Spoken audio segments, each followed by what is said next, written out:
श्री शिवाय नमस्तुभ्यम। हर हर महादेव। दोस्तों, जैसा कि आप सभी लोग जानते हैं कि फरवरी 2026 यानी रविवार को पड़ रही है फाल्गुन महीने की कृष्ण पक्ष सप्तमी तिथि। और दोस्तों, ये वह तिथि है जो फाल्गुन महीने में पड़ने वाली सबसे बड़ी तिथि है, क्योंकि यह रविवार के दिन पड़ रही है और इसका बहुत ही बड़ा और विशेष महत्व होता है। पूज्य गुरु जी ने कहा है कि अगर कभी भी मौका लग जाए और फाल्गुन महीने की सप्तमी तिथि रविवार को पड़ जाए तो आप लोगों को 7 चावल के दाने वाला उपाय तो अवश्य ही करना चाहिए। इन दोनों का संयोग बहुत कम आता है। और इसी के साथ में गुरु जी ने अपनी शिव पुराण कथा में बताया है कि इस दिन आपको 7 चावल के दाने वाला उपाय तो आपको अवश्य ही करना चाहिए, क्योंकि ऐसा दिन पूरे साल में सिर्फ एक ही बार आता है। और दोस्तों, आप सभी लोग जानते हो कि रविवार सप्तमी तिथि का अगर सबसे बड़ा कोई उपाय है तो 7 चावल के दाने वाला उपाय है। तो इस रविवार सप्तमी तिथि के दिन आप लोगों को इस 7 चावल के दाने वाला उपाय को जरूर करना है। बहुत सारे लोग होंगे जिन लोगों ने इस उपाय को ना किया हो, मतलब पूरा महीना निकल गया, उन्होंने किसी भी दिन इस 7 चावल के दाने वाला उपाय को ना किया हो। पर दोस्तों, आपके पास एक आखिरी मौका बचा हुआ है जो कि 8 फरवरी के दिन है। तो इस दिन आप लोगों को इस वाले उपाय को जरूर कर लेना है। भले ही आपने पूरे महीने भर इस उपाय को ना किया हो, पर अगर आपने इस फाल्गुन महीने के रविवार सप्तमी तिथि के दिन अगर इस वाले उपाय को कर लिया तो आपको इस उपाय को करने का वह फल मिलेगा जिसकी आपने कभी कल्पना भी नहीं करी होगी। इसीलिए आप लोग इस वाले उपाय को एक बार जरूर कर लेना है, ताकि आप लोगों के हाथ से यह मौका ना जा सके और आपको इस उपाय को करने का फल मिल सके।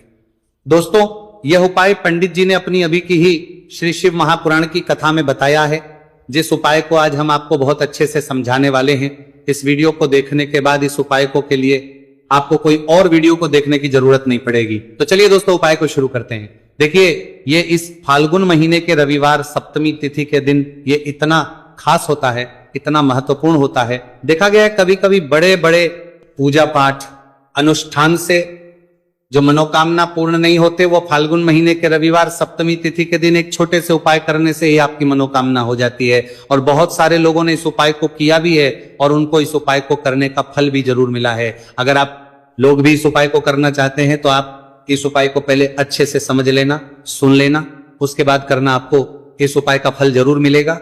और इस उपाय को कर लेने से आपके घर में चाहे किसी भी प्रकार की दुहक और समस्या क्यों ना चल रही हो, आपको उसका कारण भी नहीं पता है कि भाई ये समस्या किस कारण से चल रही है। कुछ भी कारण हो सकता है, जैसे पितृ दोष हो सकता है या किसी भी तरह का मंगल दोष भी हो सकता है। तो इस दिन आप लोगों को यह वाला उपाय कर लेना है। यह एक ऐसा उपाय है जिस उपाय को अगर किसी विशेष दिन पर किया जाए तो भाई उस विशेष दिन का जो है वो तो हमें मिलता ही मिलता है। पर हमने उस दिन पर इस उपाय को किया है तो हमें उससे भी बड़ा फल मिलता है, और फल बहुत जल्दी मिलता है, क्योंकि आप इस उपाय को बहुत ही बड़े और विशेष दिन पर कर रहे हो।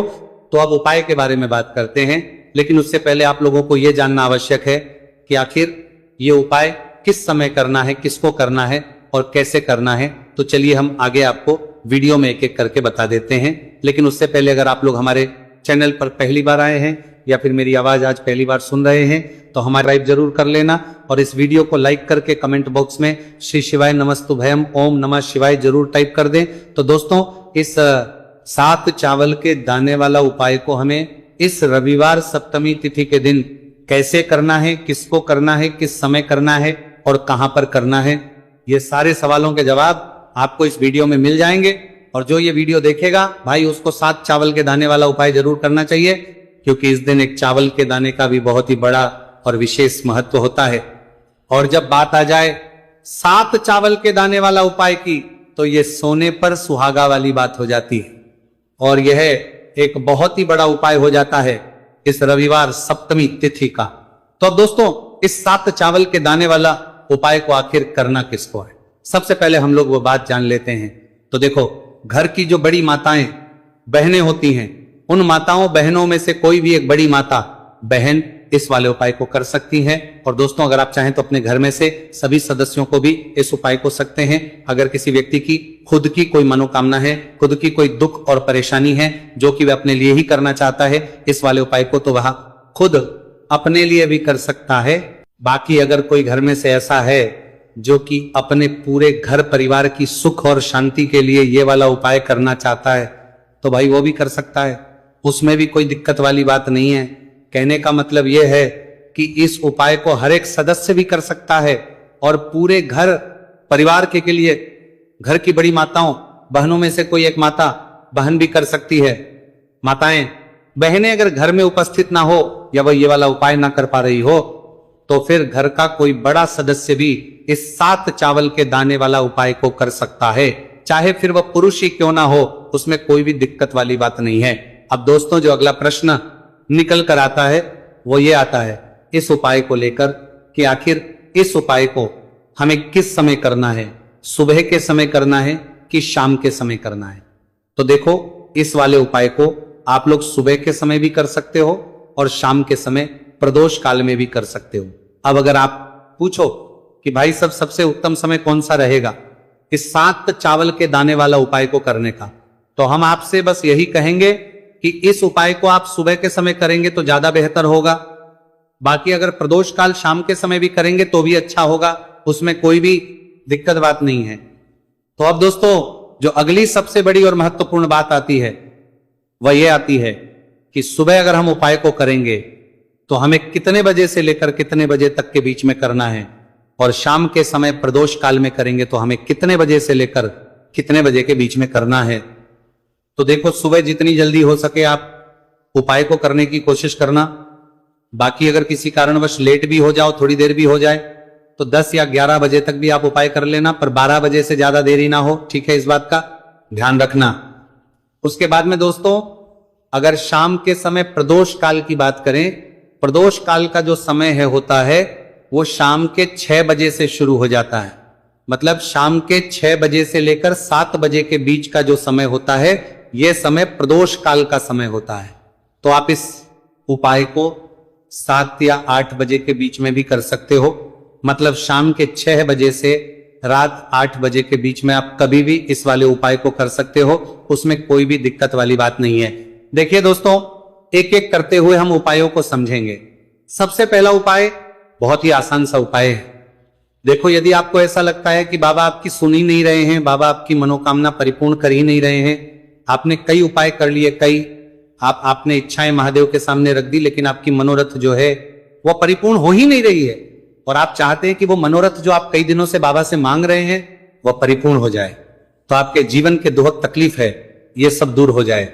देखिए हो सकता है आपके घर में कोई कोर्ट केस चल रहा है या आपके घर में बहुत ज्यादा लड़ाई झगड़े चलते हैं, तो आपके घर में अगर शांति नहीं है, आपके घर में धन की कमी है, धन की वजह से आपके घर में बहुत ज्यादा लड़ाई झगड़े चल रहे हैं, तो आपकी तकलीफ दूर होने वाली है। स्वयं नंदी जी वाला यह विशेष उपाय है। नंदी जी के कान में कुछ बोलना है, नंदी जी के कान में इस प्रकार से बोलना है और आपकी मनोकामना परिपूर्ण हो जाएगी। देखो क्या क्या चीजें को लेनी है, पहले यह समझ लीजिए।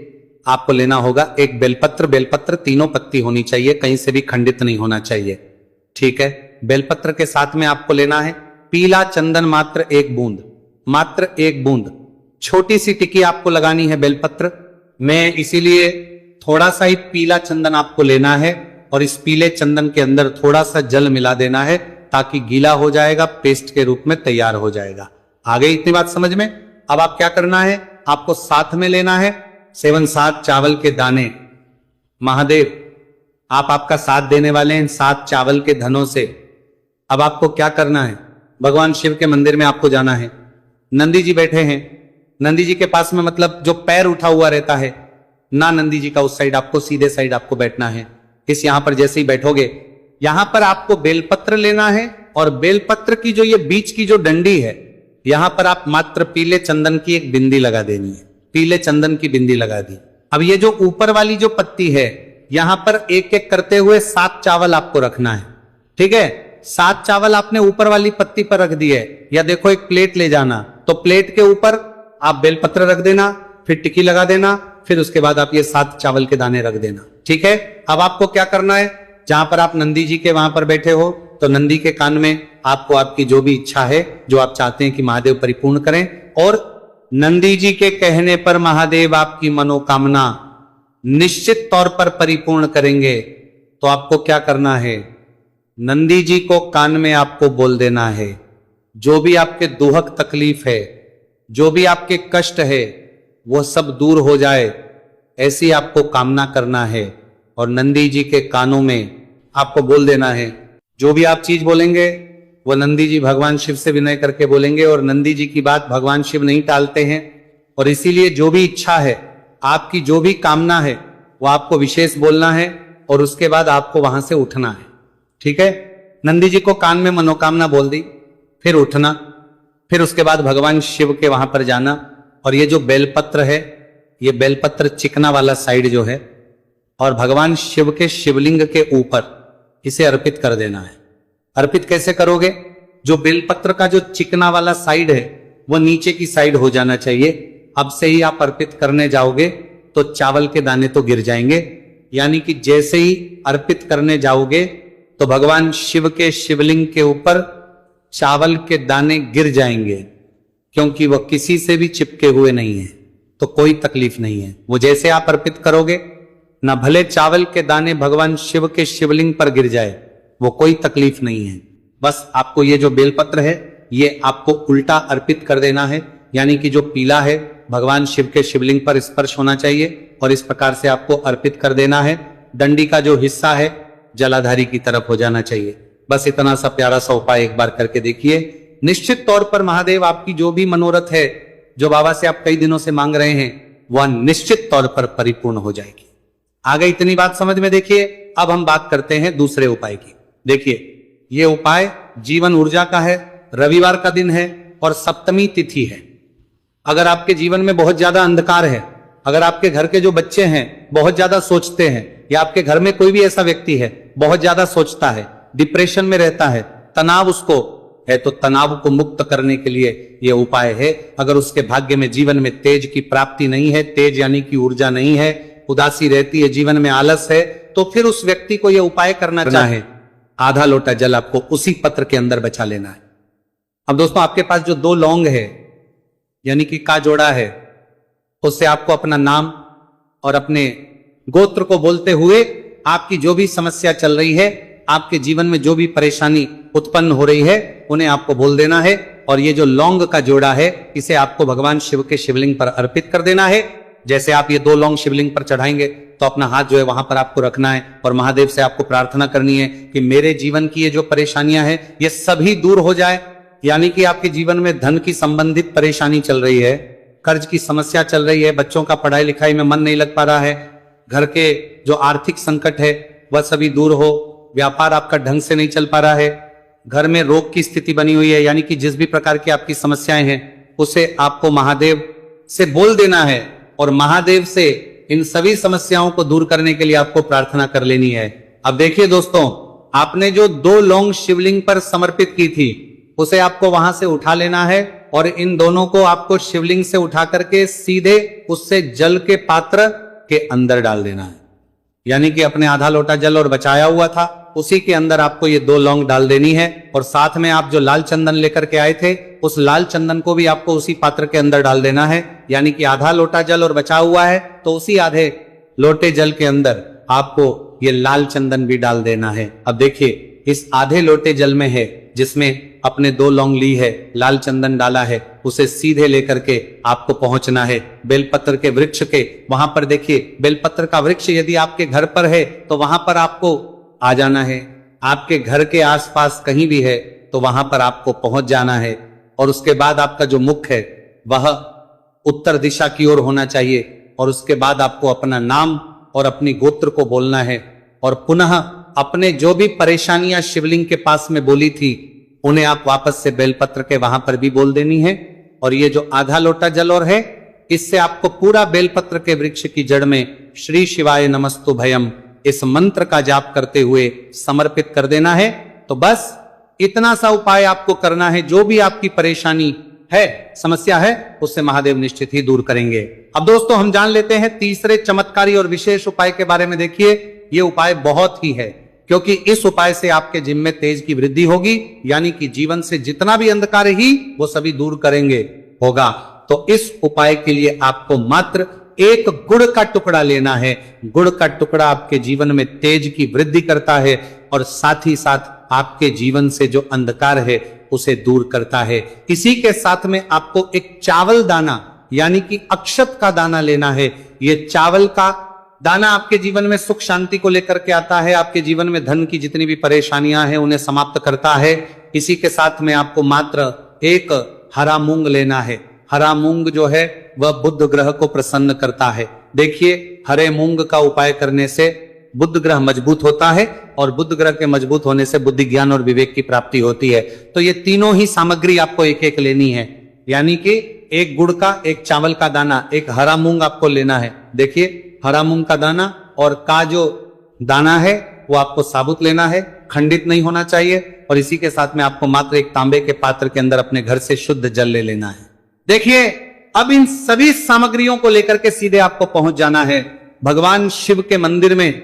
आप ये उपाय सुबह से लेकर के शाम तक किसी भी समय कर सकते हैं, लेकिन रविवार के दिन ही आपको इस उपाय को करना है। तो सबसे पहले तो ये जो एक गुड़ का टुकड़ा है, एक चावल का दाना है और एक हरा मूंग का दाना है, उन तीनों को आपको उस जल के पात्र के अंदर डाल देना है। लेकिन ये जो उपाय है आपके जीवन की सारी परेशानियों को दूर करने के लिए होता है, लेकिन विशेष मनोकामना तीनों सामग्रियों से ही आपकी परिपूर्ण हो जाती है। देखिए, यदि आपके जीवन तेज होगा तो सभी आपसे वार्तालाप करेंगे, सभी आपसे बात करेंगे और आपका जो मान सम्मान है वो बढ़ता है। और चावल का जो दाना है वह धन वृद्धि करता है, मन की शांति के लिए होता है। और हरा मूंग जो है वो बुद्धि, ज्ञान और विवेक की प्राप्ति के लिए होता है। अब देखिए, ये जो एक पात्र है, इससे आपको भगवान शिव के शिवलिंग पर धीरे धीरे अर्पित कर देना है। श्री शिवाय नमस्तुभयम इस मंत्र का जाप करते हुए और तुमरुकेश्वर महादेव का मन में स्मरण करते हुए। लेकिन तुमरुकेश्वर महादेव का स्मरण करने से ये जो उपाय है और अधिक प्रभावशाली हो जाता है। तो महादेव का स्मरण करते हुए यह उपाय करने से आपके जीवन में जो भी अशांति है वह सभी दूर हो जाएगी। तो इस प्रकार से आपको यह सुंदर सा उपाय कर लेना है। इसके बाद बात करते हैं तीसरे उपाय की। देखो, यह उपाय बहुत ही अचूक उपाय है जो आपको करना है। देखो, इस उपाय के लिए आपको 2 दीपक लेने हैं। देखो, दोनों दीपक आपको मिट्टी के दीपक लेने हैं। उसके बाद आपको दोनों दीपक को प्रज्वलित करने के लिए आपको लंबी बाती लेनी है और ये दीपक घी और सरसों के तेल से दीपक प्रज्वलित करने हैं। ये सब लेने के बाद आपको लेना है एक कटोरी में कच्चा दूध थोड़ा सा लेना है। उसके बाद आपको लेना है एक लोटा जल। देखो, गुरुजी ने इस उपाय के लिए बताया है कि ये उपाय आपको प्रदोष काल में करना है। कहते हैं कि बेलपत्र के वृक्ष में प्रदोष काल के समय में महादेव वास करते हैं। उस समय हम कोई भी उपाय करते हैं तो उसका फल हमें अवश्य मिलता है। देखो, अब ये सब सामग्री लेकर आपको प्रदोष काल में चले हैं बेलपत्र के वृक्ष के वहां पर। देखो, वहां पहुंच जाने के बाद आपको सबसे पहले बेलपत्र की जड़ में सबसे पहले वो दूध जो आप लाए हैं उसे समर्पित कर देना है। उसके बाद आपको जो एक लोटा जल जो आप लाए हैं वो आपको धीरे धीरे बेलपत्र की जड़ में समर्पित कर देना है। उसके बाद आप जो दीपक लाए हो, दोनों दीपक को आपको बेलपत्र की जड़, बेलपत्र की तरफ मुंह करके बाती का आपको एक दीपक घी का और एक दीपक तेल आपको कर देना है, का प्रज्वलित कर देना है। और आपकी जो भी मनोकामनाएं हैं वो महादेव को बोलना है। देखो ने कहा रविवार के दिन पर बेलपत्र की जड़ में दीपक प्रज्वलित कर देता है महादेव, उसकी सभी मनोकामना पूरी कर देते हैं। देखिए दोस्तों, आज के इस वीडियो में हमने आपको रविवार के दिन किए जाने वाले 3 बहुत ही सुंदर से उपाय बताए हैं। जो भी आपके लिए उचित है, सरल है, उसे आप कर सकते हैं। यदि उपाय से जुड़ा किसी भी प्रकार का सवाल है तो कमेंट में पूछ ले। उपाय को करते समय आप किसी भी प्रकार की गलतियां ना करें।